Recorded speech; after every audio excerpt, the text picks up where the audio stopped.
নমস্কাৰ, লাষ্ট ক্লাছত আমি ডিছকাছ কৰিছিলো ট্ৰিগোনোমেট্ৰিক ফাংচনৰ ডিগ্ৰী মেজাৰমেণ্টৰ ওপৰত। ঠিক আছে, আমি চাইছিলো যে এংগুল এটা আমি কি ধৰণে মেজাৰমেণ্ট কৰিব পাৰো। আমি চাইছিলো যে এংগুলটোক আমি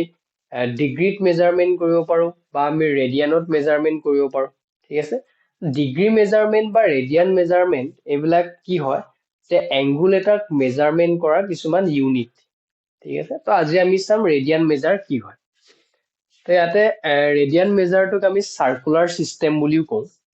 তো ইয়াৰ যদি ডেফিনেশ্যনটো চাওঁ যে a radian is an angle subtended at the centre of a circle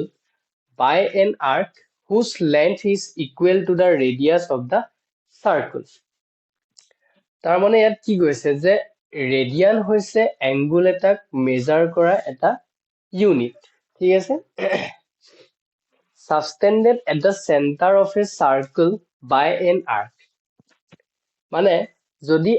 আৰ্কটোৰ দ্বাৰা, আৰ্ক মানে বৃত্তচাপ, তো বৃত্তচাপটোৰ দ্বাৰা চাৰ্কুলটোৰ চেণ্টাৰত এটা এংগুল সাবটেণ্ড হৈছে গৈছে, whose length is equal to the radius of the circle, যাৰ লেন্থটো কি হয় যে চাৰ্কুলটোৰ ৰেডিয়াছৰ সৈতে ইকুৱেল হয়। তো এই কথাখিনি আমি অকণমান ভালদৰে বুজিবলৈ চাম। তো এই ডায়াগ্ৰামটোৰ দ্বাৰা আমি অকণমান ভালকে বুজিম। তো ইয়াতে কি কৰিলো,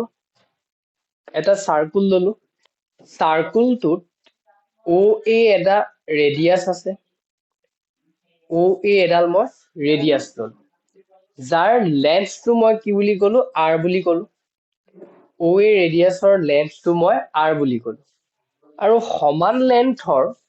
সমান লেন্থৰ মই ইয়াতে এটা আৰ্ক লেন্থ ললো, বৃত্তচাপ ললো। ঠিক আছে, বৃত্তচাপটোৰ লেন্থটো মই R বুলি কলো। তেতিয়া যদি মই এই বৃত্তচাপ AB যিটো বৃত্তচাপ আছে, বৃত্তচাপটোৰ B পইণ্টটোৰ লগত মই চাৰ্কুলটোৰ চেণ্টাৰটো কানেক্ট কৰিলো, আৰু তেতিয়া ইয়াতে যিটো এংগুল পাম তাক আমি 1 ৰেডিয়ান বুলি কম। কিয় 1 ৰেডিয়ান বুলি কম? যিহেতু আমাক কৈছে যে এই বৃত্তচাপটোৰ যিটো লেন্থ, ঠিক আছে, বৃত্তচাপটোৰ লেন্থটো যদি ইকুৱেল হয় বৃত্তটোৰ ব্যাসাৰ্ধৰ লেন্থৰ সৈতে, তেতিয়া সেই বৃত্তচাপটোৱে চাৰ্কুলটোৰ চেণ্টাৰত যিটো এংগুল ক্ৰিয়েট কৰিব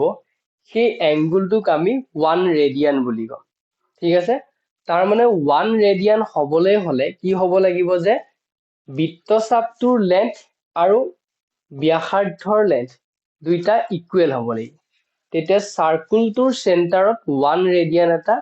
ক্ৰিয়েট হ'ব বুলি কৈছে। ঠিক আছে, 1 ৰেডিয়ানৰ এংগুল এটা আমি পাম। তো যদি মই ইয়াত কলো হয় যে ইয়াতে তুমি কে ইউনিটৰ এটা ৰেডিয়াছ ললো, আৰু কে ইউনিটৰ এটা আৰ্ক লেন্থ ললো, মানে কে ইউনিটৰ এটা বৃত্তচাপ ললো, তেতিয়া কি হব, ইয়াতে যিটো এংগুল ক্ৰিয়েট হব সেই এংগুলটোক আমি 1 ৰেডিয়ান বুলিয়ে কম।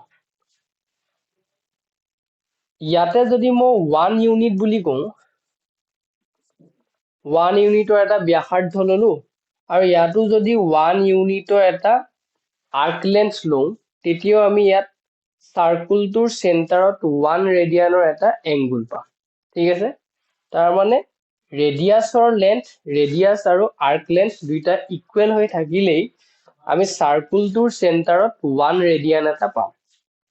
ঠিক আছে, এইটো হৈ গ'ল 1 ৰেডিয়ানৰ কনচেপ্টটো। তো এতিয়া আমি চাম, যদিহে আৰ্ক লেন্থ আৰু ৰেডিয়াছটো যদি ইকুৱেল হৈ নাথাকে, তেতিয়া চাৰ্কুলটোৰ চেণ্টাৰত কিমান ৰেডিয়ানৰ এটা এংগুল ক্ৰিয়েট হ'ব সেই কথাখিনি আমি চাম। তো ইয়াতে লিখা আছে যে in a circle radius R, if an arc of length L subtended an angle theta radian at the center, then theta equal to L by R. তাৰ মানে ইয়াতে কি ক'লে, ধৰা তোমাৰ ওচৰত এটা চাৰ্কুল আছে। ঠিক আছে, চাৰ্কুলটোত মই কি কৰিলো, OA এডাল ব্যাসাৰ্ধ ললো, আৰু এটা মই বৃত্তচাপ ললো, এইটো ধৰি লোৱা মই R ইউনিটৰ এটা ব্যাসাৰ্ধ ললো, আৰু এটা বৃত্তচাপ মই ললো কি বৃত্তচাপটো মই ললো L ইউনিটৰ এটা বৃত্তচাপ ললো তো ইয়াতে যদি চাও যিটো বৃত্তচাপৰ লেন্থ আৰু ব্যাসাৰ্ধৰ যিটো লেন্থ দুইটা বেলেগ বেলেগ হৈ আছে কাৰণ ইয়াতে মই ব্যাসাৰ্ধটো r বুলি কলো আৰু বৃত্তচাপটো L ইউনিট বুলি কলো ঠিক আছে দুইটা বেলেগ বেলেগ হৈ আছে যদি দুইটা বেলেগ বেলেগ হৈ থাকে তেতিয়া এই বৃত্তচাপ আৰু ব্যাসাৰ্ধটোৰ দ্বাৰা এই চেণ্টাৰত যিটো এংগুল ক্ৰিয়েট হ'ব সেই এংগুলটো আমি কেনে ধৰণে উলিয়াম এই এংগুলটোক আমি 1 ৰেডিয়ান বুলি ক'ব নোৱাৰো 1 ৰেডিয়ান বুলি ক'ব নোৱাৰো কিয় ক'ব নোৱাৰো যিহেতু ইয়াতে ব্যাসাৰ্ধ আৰু বৃত্তচাপৰ লেন্থটো বেলেগ বেলেগ হৈ আছে যদি বেলেগ বেলেগ হৈ থাকে তেতিয়া আমি ইয়াক 1 ৰেডিয়ান বুলি ক'ব নোৱাৰো তো আমি সেই বস্তুটো কেনেকৈ উলিয়াম তাক আমি এই ফৰ্মুলাটোৰ সহায়ত উলিয়াম এতিয়া যদি দুইটা বেলেগ বেলেগ হৈ থাকে তেতিয়া এই থিতাটো মানে ইয়াতে যিটো এংগুল ক্ৰিয়েট হৈছে সেই এংগুলটোক আমি থিতা ইকুৱেল টু L/r এই ধৰণে উলিয়াম L টো হৈছে কি L টো হৈছে আৰ্ক লেন্থ আৰু r টো হৈছে ৰেডিয়াস সাৰ্কুলটো ৰেডিয়াস তো ইয়াতে সেই কথাখিনিকে লিখা আছে যে arc length equal to L এই ডায়াগ্ৰামটোৰ পৰা যদি চাও এই ডায়াগ্ৰামটোত মই আৰ্ক লেন্থটো L বুলি কনসিডাৰ কৰিলো আৰু যিটো ৰেডিয়াস আছিল ৰেডিয়াসটোক মই r বুলি কলো ঠিক আছে এটো ACB এটা বৃত্তচাপ আছে ঠিক আছে এটো আৰ্ক লেন্থ L তো ইয়াতে যিটো এংগুল ক্ৰিয়েট হৈছে থিতা ৰেডিয়ান সেই থিতা ৰেডিয়ানটো L/r হৈ আছে এক্সাম্পল হিচাপে যদি আমি চাও ইয়াতে কি কৰিলো এটা বৃত্ত আছে বৃত্তটোক মই 2 ৰেডিয়াসৰ 2 ইউনিটৰ এটা ৰেডিয়াস ললো আৰু ইয়াতে যদি চাও